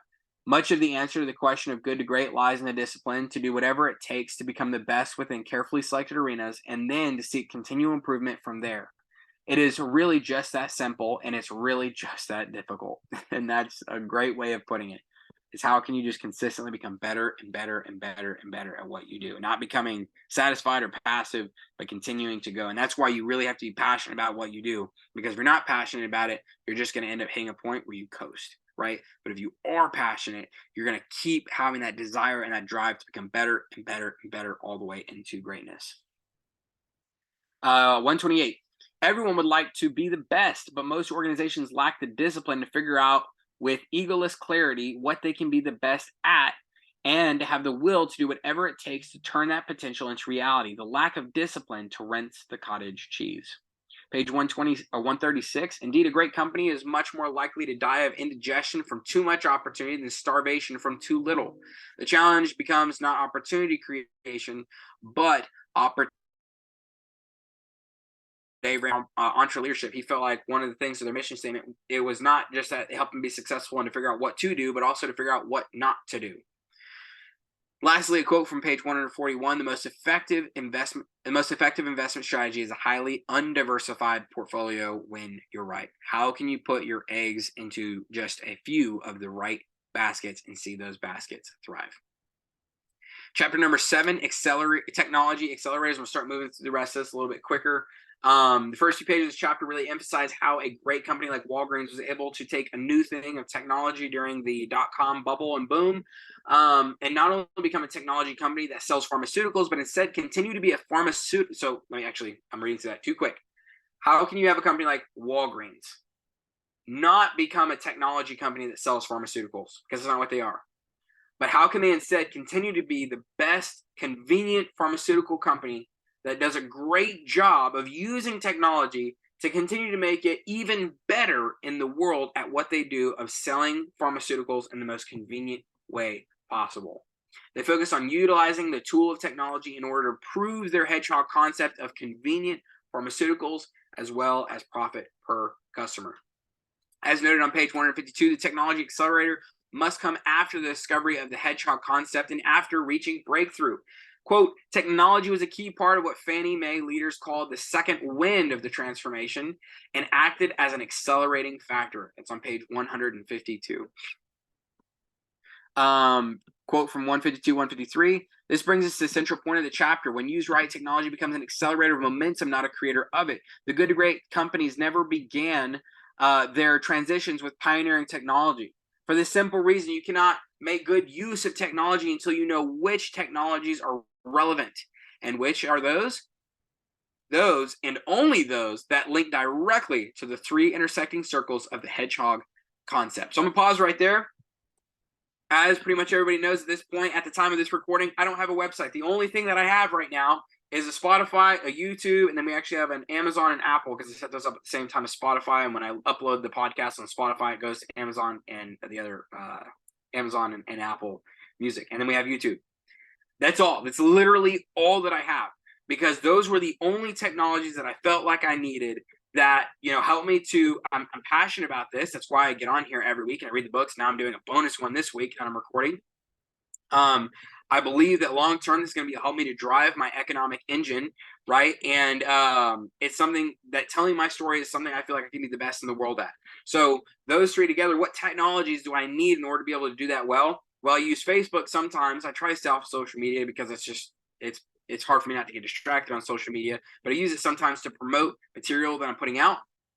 But then also at the same time, I use YouTube and I use Spotify to put my content out there to the world. I don't need a website in order to put content out on Spotify and on YouTube. And it would honestly be a distraction if I were to try to step out of my lane and do that. Now, at some point, will I probably have a website in order to help me to become better at what I'm doing to get more people into my sphere and do stuff? Yes. And you know what? After I had like 20 something episodes, a friend of mine, he said, dude, you have so many resources. You should just create, at first he's trying to get me to create a website to put all the resources out there so I can get paid. And I was like, no, man, that's distracting. He's like, well, at least do me this favor. At least put together a Google Doc where all the links are in one place. So that way everybody can find something in one concise location. I was like, that's a great idea. So now we also use Google Docs. So I'm going as simple, as cheap, as free, as easy as possible to build this thing. But once there's enough momentum where we need to take the next step forward, I guarantee you I'm going to do it. But technology helps to continue the momentum forward. Right now, I'm just in the beginning grind of this channel where I am building up, right, the momentum and just getting people involved. I'm just shoving on that flywheel, barely getting it to just inch forward. But there will come a day where this thing is moving with ease and we're going to add more and more and more technologies, abilities, way to serve people, and it's going to be amazing. Technology, though, can quickly become a dangerous and destructive distraction if not directly and purposely tied to the hedgehog concept because it can be confusing and distracting and pull you away from your mission and goal. Quote from page 156, like the Daytona 500, the primary variable in winning is not the car, but the driver and his team. Not that the car is unimportant, but it is secondary. If you ever find yourself thinking that technology alone holds the key to success, then think again of Vietnam. And he told the story of Vietnam, how, whenever the United States of America went to Vietnam to fight the Vietnam War, we were way more technologically advanced than the Vietnamese fighters. But in the end, we lost. We lost that war. It wasn't because of a lack of technology. It was because of a lack of being able to figure out how to approach that war. And that was the example that Jim Collins gave on page 159. Page 160. Those who built the good to great companies weren't motivated by fear. They weren't driven by fear of what they didn't understand. They weren't driven by fear of looking like a chump. They weren't driven by fear of watching others hit it big while they didn't. They weren't driven by the fear of being hammered by the competition. No, those who turn good into great are motivated by a deep creative urge and an inner compulsion for sheer, unadulterated excellence for its own sake. Those who build and perpetuate mediocrity, in contrast, are motivated more by the fear of being left behind. Page 160. My big takeaways was that technology will never be the key successful point of a business. And it is also vitally important to maintain focus on your own hedgehog concept and being steady and consistent with that concept. Never get distracted by the success or failures of others around you, but stay focused on being great at the path set right before you, and you will eventually become great. And that's very hard for me. It's very hard for me in the investing world. It's very hard for me and all the people that I know and the people that I'm working with, and even me and my job is to help create success for other people while I want to be successful in similar arenas. And that's a struggle for me sometimes, but I just have to focus and be disciplined in my own journey and know that if I keep taking steps in the right direction, I will get there. And that's one of the reasons I love to play the cash flow board game, for example, because I can play that game over and over and over again. I can see that if I take consistent steps in the right direction, every single time I win the game, every single time I become a millionaire, every single time I build a massive cash flow, every single time I get to buy my dream at the end of the game and I become a winner. The game goes differently sometimes. Sometimes it's really easy. Sometimes it's really hard. But every time I win, if I take the right steps forward. And I know the same will be for my business and everything like that. Chapter 8, the flywheel and the doom loop. The flywheel of a company is massive. And there's no singly defining push on the flywheel that launches the company in greatness, but instead is a consistent and dedicated pushes in the same direction over and over for a long period of time, which then results in a strong and smooth rotation cycle of the flywheel. I want to read this to you guys because I know I read it to Libby, so I know that it was powerful, kind of like a visual idea here. So it's chapter 7. 9, let me find this here. Okay, this is from the book, starting on page 164. Picture a huge heavy flywheel, a massive metal disc mounted horizontally on an axle, about 30 feet in diameter, 2 feet thick, and weighing about 5,000 pounds. Now imagine that your task is to get the flywheel rotating on the axle as fast and long as possible. Pushing with great effort, you get the flywheel to inch forward, moving almost imperceptibly at first. You keep pushing, and after 2 or 3 hours of persistent effort, you get the flywheel to complete one entire turn. You keep pushing, and the flywheel begins to move a bit faster. And with continued great effort, you move it around a second rotation. You keep pushing in a consistent direction, 3 turns, 4, 5, 6. The flywheel builds up 7, 8. You keep pushing 9, 10. It builds momentum 11, 12, 13, 14. Faster and faster with each turn, 20, 30, 50, 100. Then at some point, breakthrough. The momentum of the thing kicks in your favor, hurling the flywheel forward, turn after turn, whoosh, its own heavyweight working for you. You're pushing no harder than the first rotation, but the flywheel goes faster and faster. Each turn of the flywheel builds upon the work done earlier, compounding your investment of effort 1,000 times faster, then 10,000, then 100,000. The huge, heavy disc flies forward with almost unstoppable momentum. Now, suppose someone came along and asked, what was the one big push that caused this thing to go so fast? You wouldn't be able to answer. It's just a nonsensical question. Was it the first push, the second, the 5th, the 100th? No. It was all of them added together in an overall accumulation of effort applied to a consistent direction. Some pushes may have been bigger than others, and any single heave, no matter how large, reflects a small fraction of the entire cumulative effect upon the flywheel. The flywheel image captures the overall feel of what it's like inside the companies as they went from good to great. No matter how dramatic the end result, the good to great transformations never happen in one fell swoop. There was no single defining action, no grand program, no one killer innovation, no solitary lucky breaks, no wrenching revolution. Good to great comes about by cumulative process, step by step, action by action, decision by decision, turn by turn of the flywheel that adds up to sustained and spectacular results. Yet to read media accounts of the companies, you might draw an entirely different conclusion. Often the media does not cover a company until the flywheel is already turning at 1,000 rotations per minute. This entirely skews our perception of how much transformations of how such transformations happen, making it seem as if they just jump right to breakthrough as some sort of an overnight metamorphosis. Such a good analogy. Made me so excited for what we're doing on this channel, of building up. And so you guys are literally getting to watch me. Like episode 1 was me heaving on that flywheel. Maybe you didn't get to see all the way back to the very, very beginning, years ago when I was pouring culture marble. But 5 years in, I don't really have a whole bunch to show for it yet. But you're getting to see. I've probably a couple rotations on that flywheel. I really have not much momentum at this point, a little bit, because I've gotten further on education and understanding, and I've taught myself some stuff on investments. I'm very close to the beginning of my journey, and it really excites me to have you guys along with me, to be able to give you the insight that it's like this isn't overnight, like what it took to get to where I'm going. So the flywheel effect on page 175 is something I wanted to show you guys. So check this out. And this can apply easily to our lives. But there's the flywheel effect. Basically, the flywheel builds some momentum as you're pushing it. You take steps forward with consistent hedgehog concept. And then all of a sudden, you have an accumulation of visible results, and people line up to work with you and for you, energized by your results. The flywheel continues to build momentum. You take steps forward, you accumulate results, people line up. Flywheel builds momentum, step forward, accumulation of results, people line up. Boom, boom, boom, boom, boom, boom, boom, boom, boom, boom, boom, boom. Until all of a sudden you have tons of momentum on the flywheel. You're taking steps forward with great ease, consistency, and you're moving forward aggressively. You're accumulating tons and tons and tons of visible results, and people are lining up by the droves to work with you, energized by the huge results. So in a couple years from now, I guess you guys can look back on the Wealthy Legacy journey, back to whenever I was just about 6 months into the channel, and you can see if I was able to do that well or not. I guess I'll see it too. Hopefully I have an answer that I did a good job. The doom loop. This is the other side of the flywheel. And so this is where you have reaction without understanding.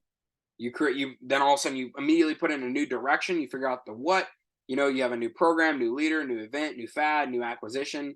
You have no momentum, no, accumulated momentum that's lasting, and you end up getting disappointed by the results. So you react again, you pick a new direction. You don't really experience long-term momentum, so you're disappointed again. So you react, you try to do something else new without understanding. You try to pick another new direction. You don't get sustained momentum. You have disappointing results, and it just drags. And it's crazy how people can do this, like even in their own lives, right? Like I think you can see the difference between this of like anything that you do in life. It doesn't have to be a business, even if it's just improving at a skill set, right? Like for me, reading my Bible every single day, I started reading my Bible for, like I said, like 10 minutes, and I'd probably read like 4 days a week. And I took those steps forward, and I was trying to grow and understand what I was doing. And then I got excited at how I was getting better and how I was able to apply the word to my life. And it felt good to be able to have the word as a reference point throughout my day.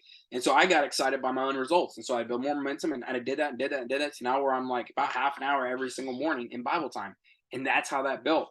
But, look at people who set New Year's goals. They set a New Year goal, reacting to create a new goal without understanding, right? And so they pick a new direction, a new, fad to jump on, a new thing to do in their life. They get no long-term, momentum in their life in that thing, so they end up getting disappointing results until they go to the next New Year's resolution, whether that's financially or, maybe with weight, or I've been in both of those, and I felt both of those, until the point where it was like, then all of a sudden I flipped that flywheel around, I started getting the right results, and it felt amazing. I remember when I was 240 and I started losing weight, and it was like 230, 220, 210, 200. Now I'm 181. It's like, what the heck? I'm so excited. I love it. And I've gotten that momentum. My health journey just continue to go forward in strength. So here's a quote. Stop and think about it for a minute. What are the right people? What do the right people want more than anything else? They want to be a part of the winning team. They want to contribute to producing visible, tangible results. They want to be I quoted that a little bit weird. Let me just read this from the book. This is page 178. It's a little bit long, but it's good, and I don't want to just like have to struggle through because it didn't write down right whenever I spoke into the phone. Is that really 178?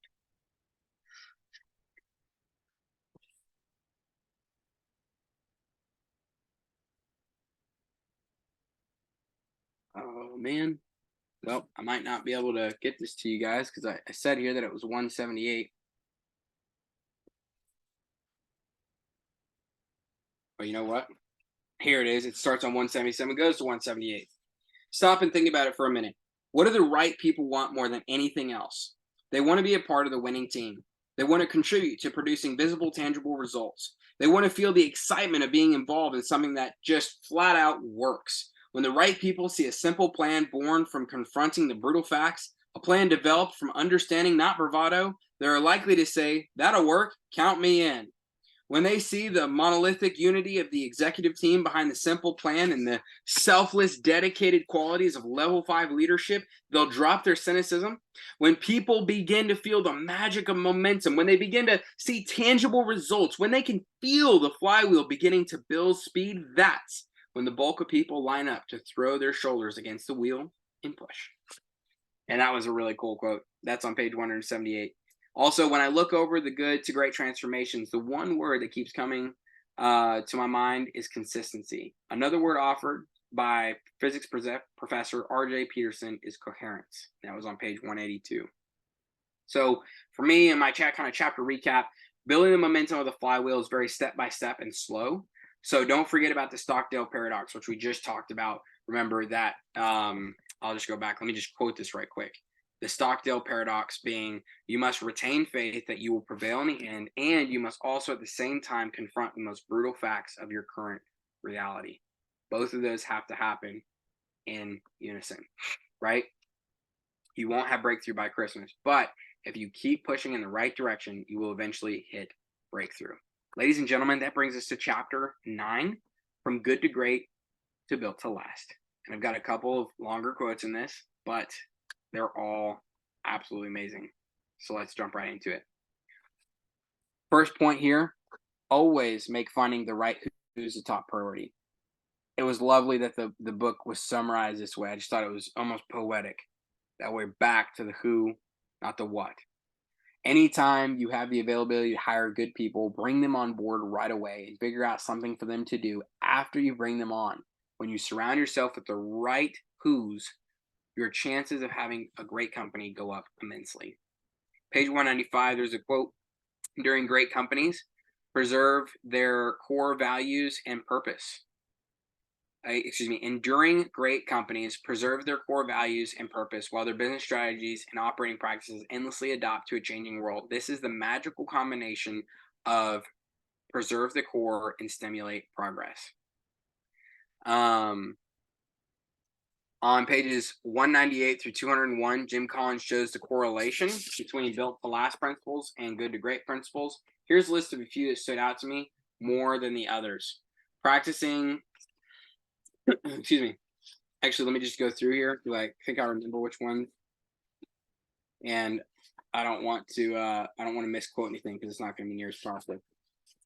So one of them, level 5 leaders are ambitious for the company and what it stands for. They have a sense of purpose beyond their own success. Next one being practicing first who is clock building. Practicing first what, setting strategy first is time telling. 3, where was it? Deep understanding, having the genius of and, deep understanding, and incredible simplicity. Next one, operating through sheer force of personality as a disciplinarian is time telling. Building an enduring culture is a discipline of clock building. Let's see, culture of discipline. Where's this at? A culture of discipline ejects those who do not share the values and standards of an organization. That's good. When you have a culture of discipline, you can give people more freedom to experiment and find their own best path to results. Let's see here. maybe it's supposed to be revolutionary. No, excuse me. Genius of and. Evolutionary incremental processes and revolutionary or dramatic results. Let's see. The doom loop. The doom loop makes it almost impossible to instill core values and purpose as people chronically wonder, who are we? What do we stand for? I've felt that inside of companies and groups that I've worked with before. And lastly, the smooth consistency of the flywheel and the cumulative buildup of momentum to a point of breakthrough create the perfect conditions for instilling core values while also stimulating change and progress. If you're passionate about what you do and you have a culture of discipline, as the times ebb and flow, you'll be able to ebb and flow with them. That was just a few of the points that I found to be really powerful as he was tying his other book, Built to Last, that he co-authored with this book, Good to Great. And so those are the ones I found really powerful, but you should go through those lists. There might be something else there that really sticks out to you personally. Let's see, page 202. Bad he calls them BHAGs. A BHAG is a big, hairy, audacious goal. Big, hairy, audacious goal. Bad BHAGs, it turns out, are set with bravado. Good BHAGs are set with understanding. Indeed, when you combine quiet understanding of the three circles with the audacity of a BHAG, you get a wonderful, almost magical mix. Man, this was so cool. I want to read you this excerpt from the book right quick, and where he talks about Boeing. And this is really powerful for me of really realizing it's like you can get really good planting the seed in this one little blue ocean and then have the ability to compete. So this is page 202 through 204, but it's not going to be 3 whole pages because there's like pictures up there. So it's kind of like a blip. Here we go. A superb example of this comes from Boeing in the 1950s. Until the early 1950s, Boeing focused on building huge flying machines for the military. The B-17 Flying Fortress, the B-29 Super Fortress, and the B-52 Intercontinental Jet Bomber Stratofortress. However, Boeing had virtually no presence in the commercial aircraft market, and the airline showed no interest in buying aircraft from Boeing. You make great bombers over there in Seattle. Why don't you just stick with that? They said in response to Boeing's inquiries. Today, we take for granted that most air travel takes place on Boeing jets. But in 1952, almost no one outside of the military flew on Boeing. Wisely, through the 1940s, Boeing had stayed away from the commercial sphere, an arena which McDonnell Douglas had vastly superior abilities in the smaller propeller-driven airplanes that composed the commercial fleet. In the 1950s, however, Boeing saw an opportunity to leapfrog McDonnell Douglas by marrying its experience with large aircraft to its understanding of jet engines. Led by a level 5 leader named Bill Allen, Boeing executives debated the wisdom of moving into the commercial sphere.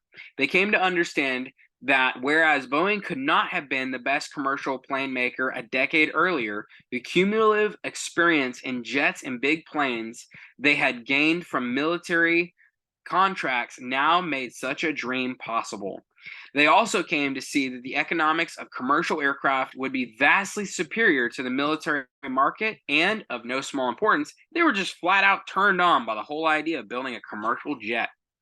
So in 1952, Bill Allen and his team made the decision to spend quarter of the company's entire net worth to build a prototype jet that would be used for commercial aviation. They built the 707 and launched Boeing on a bid to become the leading commercial aviation company in the world. 3 decades later, after producing 5 of the most successful commercial jets in history, the 707, 727, 737, 747, and 757, Boeing stood as the absolute unquestioned greatest company in the commercial airplane world, or industry worldwide.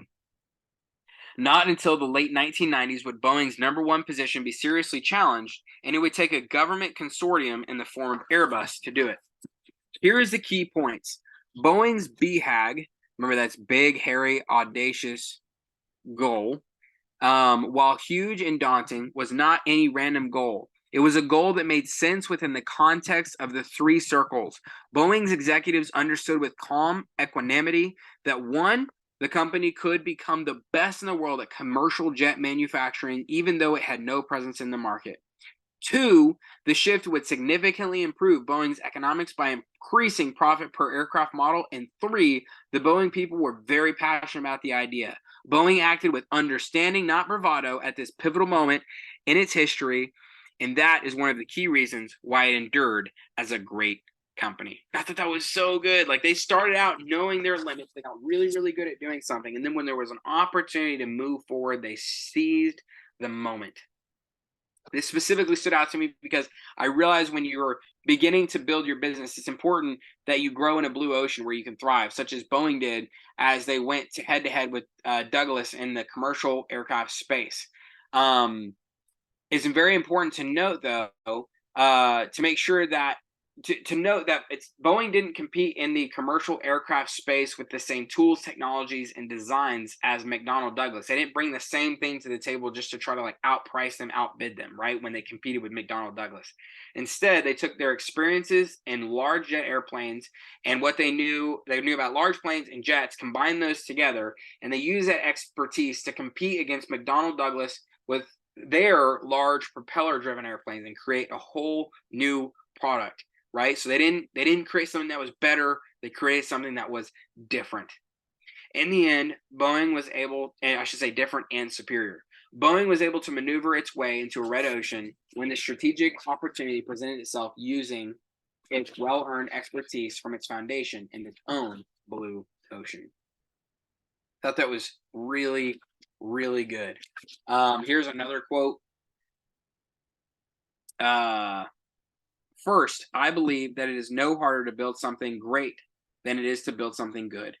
It might statistically be more rare to reach greatness, but it does not require more suffering than perpetuating mediocrity. Indeed, if some of the comparison companies in our study are any indication, it involves less suffering and perhaps even less work. The beauty and power of the research findings is that they can radically simplify our lives while increasing our effectiveness. There's great solace in the simple fact of clarity about what is vital and what is not. Indeed, the point of this entire book is not that we should add these findings to what we are already doing and make ourselves even more overworked. No, the point is to realize that much of what we're doing is at best a waste of energy.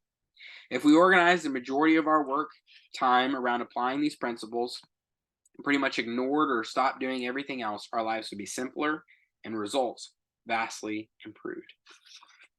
I thought that was very, very good. Here's another awesome quote that he starts. We're kind of like wrapping up the book here. Indeed, the real question is not why greatness, but what work makes you feel compelled to try to create greatness. If you have to ask the question, why should we try to make it great? Isn't success enough? Then you're probably engaged in the wrong line of work. I thought that was really good. Perhaps your quest to be part of building something great will not fall in your business life, but find it somewhere. If not in corporate life, then perhaps in making your church great. If not there, perhaps a nonprofit or a community organization or class you teach. Get involved in something that you care so much about that you want to make it the greatest it can possibly be. Not because of what you'll get, but just because it can be done. And this is the last quote. This is actually the very last paragraph of the book. I thought it was very well summarized. When all these pieces come together, not only does your work move towards greatness, but so does your life. For in the end, it is impossible to have a great life unless it is a meaningful life.